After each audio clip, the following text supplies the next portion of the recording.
بسم اللہ الرحمن الرحیم۔ السلام علیکم دوستو، عدنان احمد ایسٹرولوجر وائرل ستارے میں خوش آمدید۔ دوستو، آج کی ویڈیو میں ہم بات کریں گے ان اینیملز کی، ان جانوروں کی جو کہ پائسس کو، ایکویریس کو اور کیپریکارن کو، ان تینوں اسٹارز کو یہ جانور ضرور پالنے چاہیے اپنے گھر پر، اور کیوں پالنے چاہیے اور کس طرح سے پالنے چاہیے یہ بھی اس ویڈیو کے اندر ہم آگے گفتگو کریں گے، بات کریں گے۔ ویڈیو کا باقاعدہ آغاز کرنے سے پہلے آپ سے ہمیشہ کی طرح درخواست دہراتے ہیں کہ اگر آپ نے ہمارے چینل کو ابھی تک سبسکرائب نہیں کیا ہے تو کائنڈلی ہمارے چینل کو ضرور سبسکرائب کر لیں اور بیل آئیکن بھی ضرور پریس کر دیں۔ دوستو، جانوروں کی، کچھ خاص جانوروں کی اسلام میں بہت اہمیت ہے، اور ہم جانوروں کو اگر ہم دیکھیں، ہر مذہب میں کچھ نہ کچھ خاص جانور ہیں کہ جن کی بڑی اہمیت پائی جاتی ہے۔ جس طرح سے گدھے کی، جی ہاں، یہودی مذہب میں گدھے کو بہت زیادہ مقدس مانا جاتا ہے، کیونکہ ان کی کتابوں میں یہ لکھا ہے کہ ان کا جو مسیحا ہوگا وہ زمانہ آخر میں گدھے پر بیٹھ کر آئے گا۔ اسی وجہ سے یہودی گدھے کو بہت زیادہ عزت دیتے ہیں اور بہت زیادہ اس کو معتبر مانتے ہیں اور بہت زیادہ اس کی پالتے ہیں، پوستے ہیں، اور اس کو خاص طور پہ خصوصی پروٹوکول دیتے ہیں، کیونکہ زمانہ آخر میں ان کی کتابوں میں لکھا ہے کہ ان کا مسیحا گدھے کی سواری پر آئے گا۔ اسی طرح سے ہندو مذہب میں بھی بہت سارے ایسے جانور ہیں کہ جن کو بہت زیادہ اہمیت دی گئی ہے، جس طرح سے گائیں ہیں۔ گائے کی اہمیت ہندو مذہب میں بہت زیادہ ہے، اور اس کے علاوہ سانپ کی تو پوجا کی جاتی ہے، اسی طرح سے گائے کو بھی ماتا مانا جاتا ہے، اور اسی وجہ سے وہ اس کا گوشت نہیں کھاتے ہیں۔ تو اسلام میں بھی کچھ خاص جانور ہیں کہ جن کی اہمیت بہت زیادہ ہے، اور یہاں تک کہ ان کا ذکر احادیث مبارکہ میں بھی ہوا ہے، یعنی کہ احادیث مبارکہ میں ان جانوروں کا ذکر ہونے کی وجہ سے یہ ہمیں یہ پتہ چلتا ہے کہ یہ جانور کس قدر مقدس ہے۔ ان کا ذکر رسول اللہ صلی اللہ علیہ وسلم نے احادیث مبارکہ میں نام لے کے کیا ہے، اور کچھ ایسے نحس جانور ہیں کہ جو ہندو مذہب میں، یہودیت میں، عیسائیت میں، اسلام میں نحس مانے جاتے ہیں، برے مانے جاتے ہیں، برا سمجھا جاتا ہے۔ جس طرح سے سب سے پہلے تو اگر ہم اسلام کی بات کریں تو خنزیر وہ جانور ہے کہ جسے اسلام میں نہایت نحس اور غلیظ مانا جاتا ہے۔ تو اسی طرح سے اگر ہم بات کریں خاص طور پہ جس تناظر میں ہم بات کر رہے ہیں پائسس کی، ایکویریس کی اور کیپریکارن کے لیے، جو خاص طور پہ جن باقیوں کو بھی پالنے چاہیے، لیکن ان تین اسٹارز کو یہ جانور بہت زیادہ سوٹ کرتے ہیں، بہت زیادہ سوٹ کرتے ہیں۔ کس حساب سے؟ ایک مالی حساب سے، اور ایک دوسری ان کی جو جتنی سوشل لائف ہے اس کے حوالے سے بھی یہ انہیں اس میں جو ظاہر ہے ہر انسان کے اندر جس طرح سے ریز ہوتی ہیں، پازیٹیو ریز ہوتی ہیں، کچھ انسان پازیٹیو وائبس دیتے ہیں، کچھ افراد ایسے ہوتے ہیں، کچھ لوگ ایسے ہوتے ہیں جس سے نگیٹیوٹی کی فیلنگز آ رہی ہوتی ہے آپ کو، ان کی وائبز، ان کی ریز ہی، ان کا اورا جو ہوتا ہے وہی نیگیٹیو ہوتا ہے۔ آپ لوگوں نے فیل کیا ہوگا کہ بعض لوگ بہت نیگیٹیو ہوتے ہیں اور بعض لوگ بہت پازیٹیو ہوتے ہیں، کچھ لوگوں میں سے بہت پازیٹیو وائبز آتی ہیں، کچھ لوگوں میں سے بہت نیگیٹیو وائبز ہوتی ہیں۔ اسی طرح سے کچھ جانور ایسے ہوتے ہیں کہ جو بہت پازیٹیو وائبز دیتے ہیں، اور کچھ جانور ایسے ہوتے ہیں کہ جو بہت نیگیٹیو وائبز دیتے ہیں۔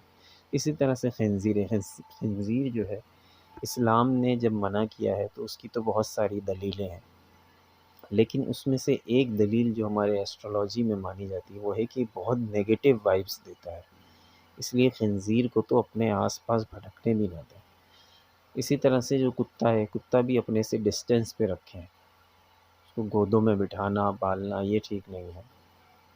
تو کتا جو ہے وہ بھی بہت نیگیٹیو وائبز دیتا ہے، اس لیے اسلام نے جو منع کیا ہے اس کی تو حکمت کچھ اور ہے، لیکن ایسٹرولوجیکل پوائنٹ آف ویو سے وہ بہت نیگیٹیو وائبز دے رہا ہوتا ہے، جسے روحانیت میں بھی جن لوگوں نے تصوف پڑھا ہے، روحانیت پڑھی ہے، انہیں ان چیزوں کا اندازہ ہوگا یہ نگیٹو وائبس اور پازیٹیو وائبس کتنی اہمیت رکھتی ہیں۔ اس لیے جن جانوروں کا ذکر میں کرنے جا رہا ہوں، یہ 3 اسٹار جنہیں ضرور پالیں۔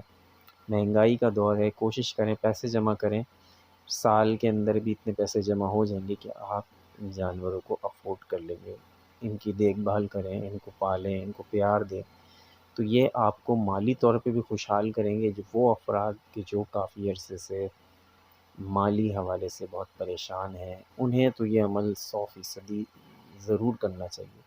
یا ایسے لوگ کہ جن کے اندر بہت زیادہ غصہ پایا جاتا ہے، چڑچڑاپن ہے، اور ان کے غصے اور چڑچڑے پن کی وجہ سے ان کے رشتے ان سے دور ہو گئے ہیں، اپنے آپ کو چینج کرنا چاہتے ہیں، تو ان کو بھی یہ جانور ضرور پالنے چاہیے۔ تو اب پہلا ان میں سے جو جانور ہے وہ ہے بکری۔ رسول اللہ صلی اللہ علیہ وسلم ہم سب کے پیارے نبی، سب سے بڑھ کر تمام انبیاء کے سردار جو ہیں، وہ کیا فرما رہے ہیں بکری کے بارے میں؟ بکریاں رکھا کرو، حدیث کے الفاظ ہیں، بکریاں رکھا کرو کیونکہ ان میں برکت ہے۔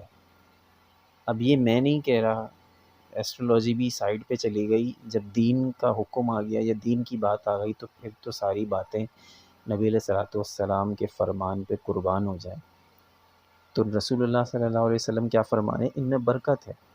اب برکت، یہ آپ الفاظ اگر آپ غور کریں، برکت کا لفظ ہم کہاں استعمال کرتے ہیں؟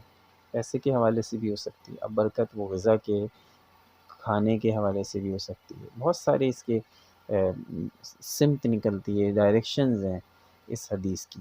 تو یہ پہلی حدیث میں نے بیان کی جس میں رسول اللہ صلی اللہ علیہ وسلم فرما رہے ہیں بکریاں رکھا کرو کیونکہ ان میں برکت ہے۔ ایک اور حدیث کا مفہوم میں آپ کو بتا رہا ہوں، بکری کی عزت کرو اور اس سے مٹی جھاڑو کیونکہ وہ جنتی جانور ہے۔ جی ہاں، بکری جنت کا جانور ہے۔ بکری آپ کو جنت میں بھی انشاءاللہ جب آپ جائیں گے وہاں پہ بکری آپ کو ملے گی۔ اور رسول اللہ کیا فرما رہے ہیں؟ بکری کی عزت کرو۔ عزت سے مراد کیا ہے؟ اس کے پیر دباؤ، اس کا مطلب یہ نہیں ہے، اس کی مطلب اس کی خدمت کرو، اس کو نہلاؤ دھلاؤ، اچھا کھلاؤ، اس کی صفائی رکھو، اور آگے کیا فرما رہے ہیں؟ اس سے مٹی جھاڑو، اس سے مطلب صاف صفائی ہے کیونکہ وہ جنتی جانور۔ ایک اور حدیث کا مفہوم میں آپ کو بتا رہا ہوں، رسول اللہ صلی اللہ علیہ وسلم نے بڑی پیاری بات فرمائی ہے۔ یہاں پہ رسول اللہ صلی اللہ علیہ وسلم فرماتے ہیں گھر میں بکری کا ہونا محتاجی کے 70 دروازے بند کرتا ہے۔ اب آپ یہ دیکھیں کتنی بڑی بات ہے۔ ہم نے تو وہ زمانہ ہی ختم کر دیا، ہم نے وہ وقت ہی ختم کر دیا جب ہر گھر میں بکریاں ہوا کرتی تھی، بکرے ہوا کرتے تھے، وہ زمانہ ہی ختم ہو گیا، تو محتاجی بھی نہیں ہوا کرتی تھی۔ آج انسان اتنا پریشان ہے، اتنا محتاج ہو گیا ہے، قرضوں میں جکڑا ہوا ہے، مالی پریشانیاں ہیں، ویسے بھی رزق کی تنگی ہے۔ کیوں؟ برکتیں ختم ہو گئیں، کیونکہ ہم نے ان اسباب کو ہی ختم کر دیا کہ جو برکت کے باعث تھے۔ اب یہاں رسول اللہ صلی اللہ علیہ وسلم فرما رہے ہیں بکریاں رکھا کرو کیونکہ ان میں برکت ہے۔ اب بکریاں ہم نے رکھنا چھوڑ دی کیونکہ وہ گندگی کرتی ہیں، نینگنیاں کرتی ہیں، کون پالے گا، کسی کے پاس ٹائم ہے، یہ ساری باتیں ہیں۔ تو بھائی پھر آپ تنگی کا اور پریشانی کا رونا بھی نہ روئیں، کیونکہ ہم کیا ہو گیا ہے، ساری باتوں کی ایک بات کہ ہم اپنے دین سے دور ہو گئے۔ گھر میں بکری کا ہونا محتاجی کے 70 دروازے بند کرتا ہے۔ کتنی بڑی بات ہے، کتنی بڑی بات رسول اللہ صلی اللہ علیہ وسلم یہاں فرما رہے ہیں۔ محتاجی دور ہو جاتی ہے، اور ایک نہیں، دو نہیں، 3 نہیں، 10 نہیں، 20 نہیں، 30 نہیں، 70 دروازے محتاجی کے بند ہوتے ہیں بکری کے پالنے سے۔ کتنی بڑی بات ہے، یعنی کہ یہ اس حدیث کو، اس بات کو آپ ہلکا نہ سمجھیں۔ بکریاں چرانا جو ہے وہ انبیاء علیہ الصلوۃ والسلام کی سنت رہی ہے۔ حضرت آدم علیہ السلام سے لے کر 1,24,000 پیغمبر آئے اور حضرت محمد صلی اللہ علیہ وسلم آخری پیغمبر، سب نے بکریاں چرائی ہیں۔ کیوں؟ کچھ تو ہے نا، کچھ تو اللہ تعالیٰ نے مخفی راز اس میں چھپا رکھا ہے، کچھ تو ہے بکری کے اندر۔ تو بکریاں چرانا، اچھا بکری سے مراد دونوں چیزیں ہیں، ایسا نہیں ہے کہ بکری ہی، بکرا بکری دونوں اسی کیٹیگری میں آتے ہیں، تو اس چیز سے کنفیوز نہ ہو۔ یہ دوسرا جانور جس کے بارے میں رسول اللہ صلی اللہ علیہ وآلہ وسلم نے احادیث مبارکہ کے اندر اس جانور کا بھی ذکر کیا ہے، وہ دوسرا جانور ہے مرغا۔ مرغ کی بانگ سنو تو اللہ سے فضل کا سوال کیا کرو۔ کیونکہ اس نے فرشتے کو دیکھا، اور گدھے کی آواز سنو تو اللہ سے پناہ طلب کرو کیونکہ اس نے شیطان کو دیکھا۔ جی ہاں، اس میں بھی مرغ کی فضیلت بیان ہو رہی ہے کہ مرغ جو ہے، مرغا جو ہے، وہ آپ کو جب اس کی بانگ آپ سنتے ہو تو اس وقت دعا کیا کرو، جس طرح سے جب بارش برستی ہے تو اللہ کی رحمت ہوتی ہے، تو ہم کہتے ہیں کہ اس وقت حدیث میں بھی آتا ہے کہ اس وقت آپ دعا مانگو تو آپ قبول ہوتی ہے۔ اسی طرح سے ایک حدیث کا مفہوم ہے کہ جب بانگ دیتا ہے، مرغ اپنی آواز نکالتا ہے، تو اس وقت اللہ سے فضل طلب کرو کیونکہ وہ فرشتے کو دیکھ کر بانگ دے رہا ہے، اور گدھے کی آواز سنو تو اللہ سے پناہ طلب کرو کیونکہ وہ شیطان کو دیکھ کر آواز نکالتا ہے۔ ایک اور جگہ جو ہے وہ مرغ کی فضیلت ہمیں واضح ہوتی ہے، اور خاص طور پہ سفید مرغے کے بارے میں رسول اللہ صلی اللہ علیہ وسلم تاکید فرما رہے ہیں۔ کیا تاکید فرما رہے ہیں امت کو؟ سفید مرغا رکھا کرو۔ جس گھر میں سفید مرغا ہوگا، نہ شیطان اس گھر کے قریب ہوگا، نہ جادوگر ان گھروں کے قریب ہوگا جو اس گھر کے ارد گرد ہیں۔ کتنی بڑی بات ہے۔ آج کل ہم یہ دیکھیں کیا ماحول ہو گیا کہ ایک دوسرے پر سفلی کروایا جا رہا ہے، ایک دوسرے پہ جادو ٹونے کروائے جا رہے ہیں، کسی کو کسی سے حسد ہے، کسی کو کسی وجہ سے حسد ہو گیا ہے، کوئی کسی پہ جادو کروا رہا ہے، کوئی کسی پہ تعویذ کروا رہا ہے۔ اور پھر رسول اللہ صلی اللہ علیہ وسلم نے کیا فرمایا کہ سفید مرغ رکھا کرو، یہ آپ کو شیطان سے محفوظ رکھے گا اور آپ کو جادوگروں سے بھی محفوظ رکھے گا۔ یہ بھی کتنی بڑی بات ہے، یہاں سے بھی کتنی بڑی فضیلت واضح ہوتی ہے مرغ کی۔ اور ایک اور حدیث کا مفہوم ہے کہ مرغ کو گالی نہ دو، وہ تمہیں نماز کے لیے جگاتا ہے۔ تو جب مرغ کی آواز ہم بار بار سنتے ہیں تو ہم چڑچڑے ہو جاتے ہیں اور ہم منہ سے کچھ غلط بول دیتے ہیں، تو یہ بھی غلط ہے کیونکہ وہ آپ کو نماز فجر کے لیے جگاتا ہے۔